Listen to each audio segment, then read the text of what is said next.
Greetings, I'm Reverend Tiffany White, Sage Woman. The topic of today's video is anger.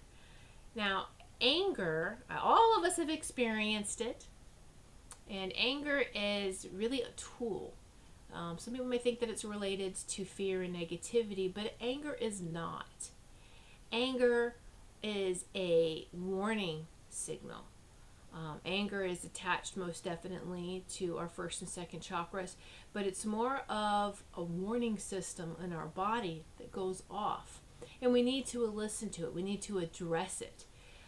We shouldn't ignore it, and we shouldn't, ignore it or run from it. All right? And also, too, then we shouldn't feed it and give it more power than it deserves, because it is just a warning signal. All right, and so what happens is that a lot of people, if the warning signal goes off and they're taught not to be angry, all right, they can ignore this. And so just anger is not a part of negativity, like I said. So as soon as you understand and embrace that, it will help you to understand and even learn more about yourself and why that was a trigger. What triggered this warning alarm, so to speak? All right. Now, many of you may find it hard to believe, but I know pretty much about anger because I was a very angry person in my youth. So pretty much like in my teenage years, I was trying to work out a lot of the anger. It's kind of like a roller coaster ride when I was really little. And when I say really little, I was like 5 or 6 and I was experiencing anger. But then there was other things that I was starting to experience of what was going on with the family, that whole family dimension. Okay, so then it kind of took a back seat for a little bit. And then I found that it flared back up when the hormones, all right? And so, and I know too that I'm a male essence, that I am actually, my past lives were male. I did have some female past lives, but I know that my true essence is masculine, is male. All right, so it's coming to terms with and loving and embracing and finding the balance between masculine and feminine. So I know why I came in this body. And so people would see me and go, "Oh, you're so cute and so sweet." It's like, really? But I'll punch you. And so I used to get into fights when I was young. And my mom and dad, actually my mom was in my dad to go clean it up, go clean up the stuff. But and then I would protect my younger brother, But the thing is that I always used it as a last resort as far as actual fighting, because it was like I knew the power in throwing a punch. I knew the power in physically getting into a situation with someone that's a fight. I had read The Art of War and could really relate to it, so I knew then, like I said, other than past life snippets coming in, and then when I read that book, I could really relate to The Art of War, and there was like a discipline to it. Not that war, and hear me out, is not good.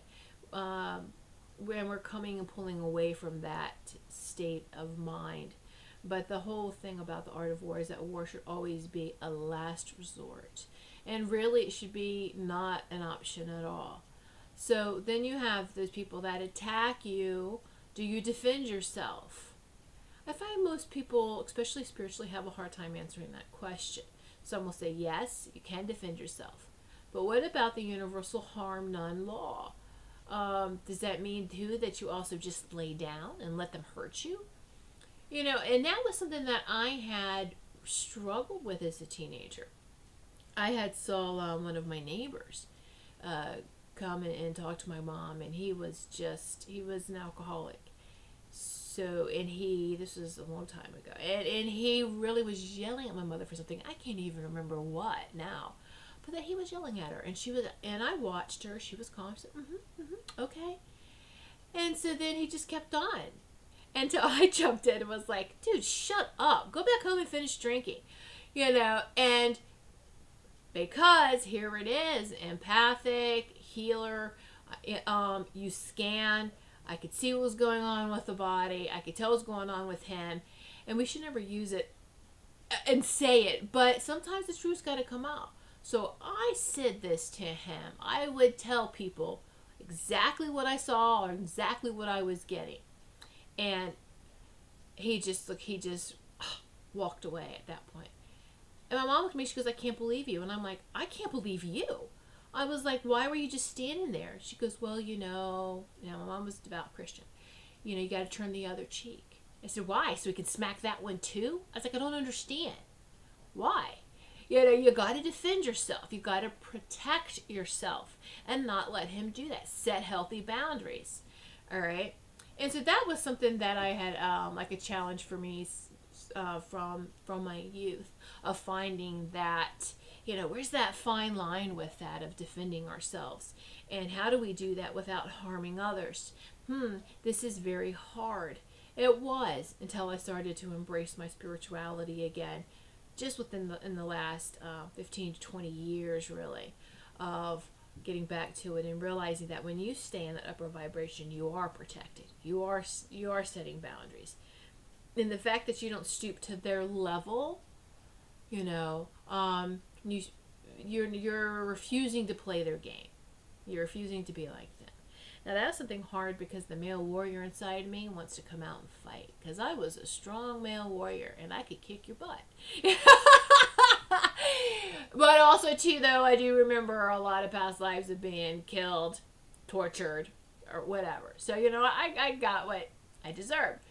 But it was taming this warrior inside of me, almost taming, like I could really relate to the Incredible Hulk when I would watch that as well. I was like, oh, I understand that anger is like the monster inside you, isn't it? It's like the beast inside. And my dad had told me to be very careful, that I had a vicious tongue. And I was like, but I'm telling people the truth. And he goes, yeah, you are, but it's your tone, it's the way you're delivering it. And he was like, people get offended because of the way you're just right there at them, growling almost, and then spitting this truth out. They can't take it. It's too much. And I was like, oh, okay. And he's like, it's venom. And I was like, well, it's their own venom. They can't take it. And so he really had a lot of patience with me, my dad did. And I was like, okay, you just got to calm down. And, but he also knew too, there was a point where you couldn't say calm down, because that just made it worse for me. Calm down. No, I don't want to calm down. So it's really the history of exploring anger, right? And so, but then I was just like, all right, so I started to view anger as this beautiful dragon, this red dragon, because red represents to me anger. Well, it did for me, because I would see red. I would literally get mad, see red, and then I would have blackout moments of blacking out like 3 or 4 seconds. And when I'm come to, I'm punching somebody. I'm in a fight, right? So it was like, this has got to stop. This is not good. I have to not get to that physical fighting, step. I've got to stop it before then. And I've got to calm down. And I have to be more responsive and less reactive. And so it was like a volcano erupting, that reaction. And I just wanted to respond in a calm manner. I really wanted that, and it was such a challenge then. But I didn't understand what made myself tick. And that's the whole thing, is you have to ask yourself these questions. You want it to stop. You have to be honest with yourself, find out where this anger is coming from, and heal it. And I'll tell you, then no one else can ever use that against you, because it's been healed, and nor will it come back. All right. And it's the healing process, though, takes a while. It's still a healing process. I don't consider it completely healed, because I do find myself reacting, but I'm catching it, and then it's like, let's bring it back. But I would view this sometimes, like the beast, I would view my anger as this beautiful dragon. And interesting, I want you to think back in fairy tales and stories about maybe a princess, or this always a feminine role, right? Always a woman, whether it's a young maiden, is kidnapped, so to speak, or held hostage in a castle that's guarded and protected by what? A dragon. You get the symbolism in that? Oh, and then you have to slay the dragon to free the princess. Well, I never agreed with any slaying of a dragon. Like, no, dragons are very important. You should never slay them. You know, you're killing a part of yourself. You should never do that. It was like, so here the maiden has this tremendous power to disarm this dragon, right? She doesn't need some man to come rescue her because it's masculine and masculine fighting each other. So then that's when I realized that that's what helped me, especially the hormones and the change, that girls experience. Well, even men do too. The boys experience that hormonal change. But for me, it was I knew I had to embrace this divine feminine and soothe that male side of me. And if that's a visualization I have to use of this fair maiden with this dragon and caressing the dragon with the dragon's head on the maiden's lap, then that's a visual that I give myself to help calm myself down. And so, and it really, really does work. And a good example, like yesterday, this is the reason why I'm making this video too. I was prompted to, and the guides were just, oh yes, here, talk about this. It was giving me information. But yesterday afternoon, I just got finished producing. For those of you who know, I am the show producer on True Psychics Network. Produce the TV and radio shows. So I just got done producing an hour-long radio show, and I knew the dogs needed to go out. I have 3 dogs. So it was around 4 o'clock. So I let them out in our yard to do their business, let them play, whatever. And so I always like to go outside, especially this time of the year, barefooted and just, it was a cloudy day, so there really wasn't a lot of sun, but it was just being outside and my feet on the grass and just that whole connection. So beautiful. And I like the clovers. There's clovers, and then there's those white little flowers in the lawn.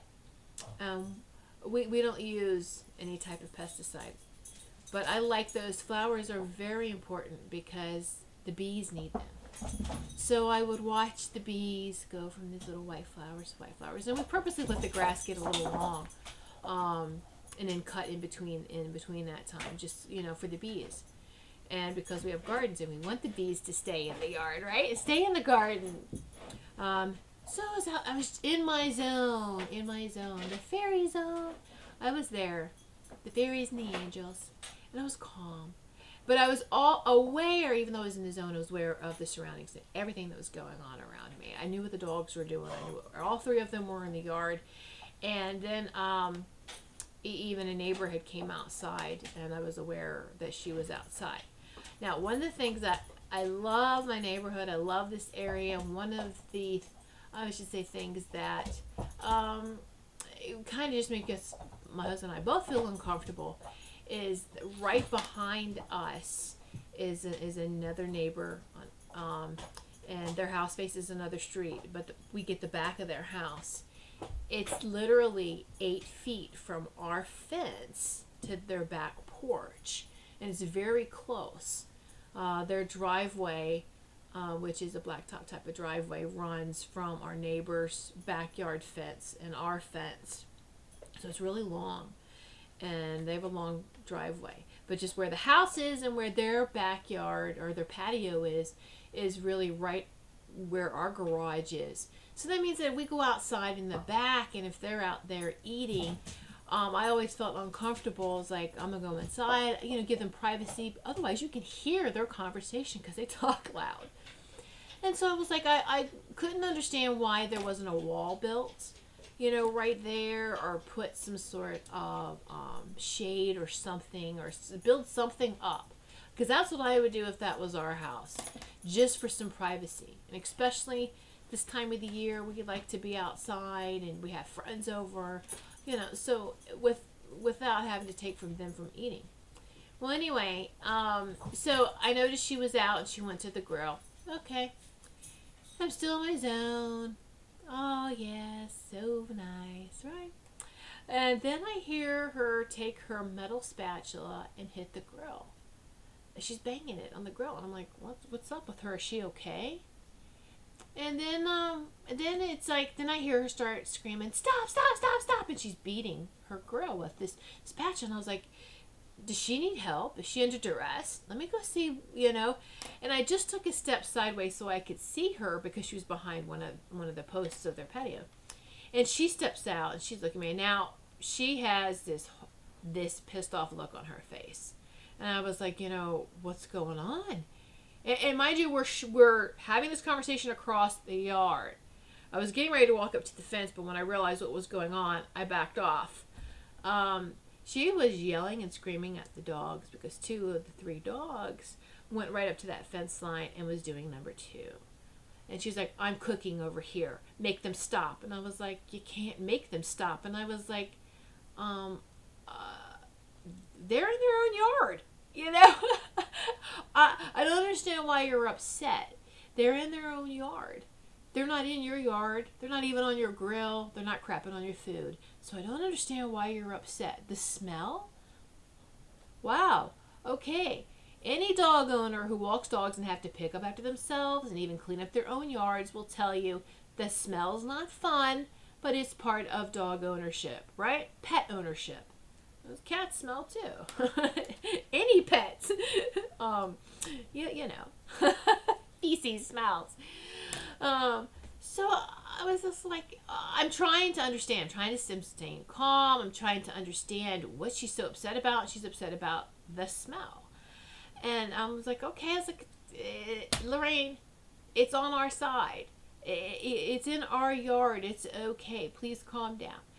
Oh, she kept going on. And so she's getting louder. Now there's also too some kind of traffic time. So traffic was picking up. So there's other noises. Not on our street, but there's another street, and you can hear cars. And so I was just like, I don't want to stand out here and have this yelling match with her. She just doesn't want to hear and understand, and that's fine, whatever. And I was like, but she was stuck on that. And I was like, we clean up. No, you don't. Look, there's like 5 or 6 piles here. She was not near the fence. I don't know how she could see any piles, but she was just like, being very nitpicky. And I said, we clean up every day. No, you don't. I was like, really? Yes, we do. And I'm like, but you normally aren't out here. You don't see what we do. You work during the day. I'm home during the day. I work from the home. So I'm able to take care of everything. And I was just like, okay. At this point, my husband came out because he had heard some sort of something going on outside. Let me go see what's going on. So he comes out and he was like, okay, ladies, just calm down. I was like, I turned to go inside. I was like, I'm just going to go inside. And she's still going on. He's like, please stop. And so then she just goes inside. And then he comes inside. And so I was like, all right.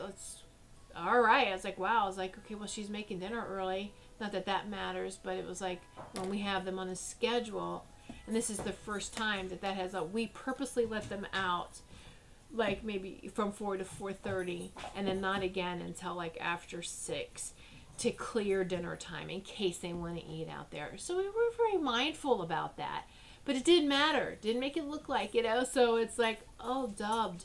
We're the neighbors who mouth off at people. Wow. Whatever. Well, I'm just not going to let you walk all over me either, right? Still staying in that love. Even though, you want to look at her and just go, really, stop being such a bitch. But no, didn't come out of my mouth. It's like, just stop.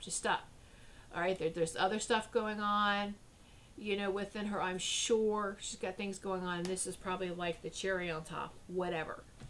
And so I was like, stay calm. So we were calm.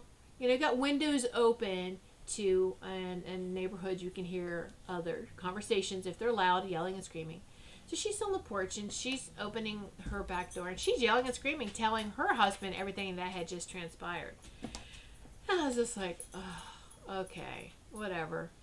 Now, youthful me, would have ran out there and like tried to put her in her place. Really put her in her place. this is things I had to ask myself. What makes you angry? Because, I didn't agree with what upset her. It's trivial. It's stupid. And it's okay. And we've been very mindful of our neighbors, and to get accused of not being so was like a smack in the face. And was I going to turn the other cheek to smack the other side? Oh, heck no. So I came inside, and I was just like, I lit some more incense. Sending healing out to the earth in all directions. I start there because that helps me. Start there, sending healing in all directions to the earth. Then I work way up, the plants, deep in the earth, the plants, the trees, the people, sending it over her way. And so even though I don't understand, I still send love and forgiveness and healing her way. And so I had to do that several times last night, and then I will do that too. I'll listen. I always send out distant healing every morning between 9 and 10. But there's times when I feel like everyone needs it, I'll do it several times throughout the day and even evening. So constantly lighting the incense and sending that healing out. All right. So that's what I was doing, and it reminded me of the anger. Okay, so let's sit down, let's be honest, and this is why journaling is important, to write the questions, the question, what angered me? Answer, couldn't understand, there you go, couldn't understand why she got upset. Our dog's our yard. And the reasons that she was bringing up really didn't make any sense. It was more like it's a defensive type of, I'm just going to throw stuff out. Now, sure, I was very careful. A lot of things that happens in a fight is we immediately look at the things that are different between ourselves, whether it's religion, whether it's we know something about them too, whether it's their beliefs, whether it's the way they look, it's we know something about them. And holding back, because sure, you're really upset once you crossed a certain point, right? This certain threshold of keep wanting to attack. You awoke the dragon, and so the dragon wants to, this fire, this venom, come out and get you. Sure, I could have taken some of the things I've known about her and throw it back in her face. Why don't you go do this? But really, that's stooping down to her level. All right, does it really resolve anything other than make you feel better? No, it really doesn't. And then you don't feel better when you cool down, because it's like, wow. Well, I have to tell you, I always felt kind of iffy on that too, because I was like, I feel good. The truth came out. I don't feel good in the delivery of the truth. Here's my little puppy. Puppy time. Hi, Ty. So I don't feel comfortable with the delivery of the truth. So this is what I have been working with for a very long time. And it's like, let's get to this calm state. Again, let's respond and not react. And so, sure, everyone's anger is justified, so to speak. But we didn't feed that anger. And so there's two choices always in this world, right? Love or fear. Love or fear. Fear, and all of fear's friends. That's what I'm saying. Anger is not associated with fear. It is one of our warning signals that goes off out when we go, no, close our eyes to this warning signal that's blatantly blaring at us. All right, flashing, warning, anger. All right, no, I can't address this. I have to stay calm. But some people put their hands over their eyes. Then what happens is you're the pilot and your warning light's going off. Well, when you go like this or go like this, you're going to make autopilot kick in. Well, who's coming in as autopilot? Is it fear now because you're fearful? Well, fear is not a good thing either. And then fear is going to add power to this anger. It's just supposed to be a warning. Don't give it anger. It's not supposed to lead. It's only supposed to help you resolve what's going on inside you. All right? And so again, control and command, right? Fear is control. Love, obviously, the Sacred Heart Center. Love. All right? And so we have to stay in that loving pilot seat. Love, love, love. Yes, it is very powerful. It is. Command is always more powerful than control. And when you allow your anger to take a control situation, you allow others to turn around then and control you with your anger. All right? So that's why you have to stay in the command, which is much higher. And so that's what I was doing last night. I would find my mind chewing back on it again, remembering of what happened. I just can't believe it. It's like, just stop. Stop. Sure, we can't believe that. It happened though, and let's just move forward. All right, let's move forward. And so, and then you have to keep these other things, thoughts, creeping back out, like, oh, revengeful, retaliation, no. Or, do I have to be concerned now? Is she going to poison my dogs? Things like that. Fear. Where's that coming from? It's coming from fear. And I was like, oh no, fear cannot have any space here. Get out. So this is why it's important to have that inner dialogue within yourself. Have that conversation so that you are able to catch it and then take care of it. And that's what happened yesterday. I was able to catch it and take care of it. And like I said, sometimes taking care of it is not instantaneous. It's going to take hours. It can take days. Just be patient with yourself as long as you are taking care of it, all right, and not ignoring it. One of the, I am a Reiki master teacher, and one of the activities or homework that I give my Reiki students is to rewrite the Reiki principles. Because I will not anger today, or today I will not anger, I don't agree with. It's okay to be angry. How are you going to play that anger card? How are you going to respond to it? All right. So I have them rewrite the Reiki principles in their own terms, in their own words and feelings, minus that I will not, because it's okay if you do. All right. So I hope that you have enjoyed this. And yeah, I was like, you see my sweatshirt, keep calm and let Tiffany handle it. Yeah. Let Tiffany, let the princess part take care of it. Keep the dragon. Shh, the dragon warrior there. Calm.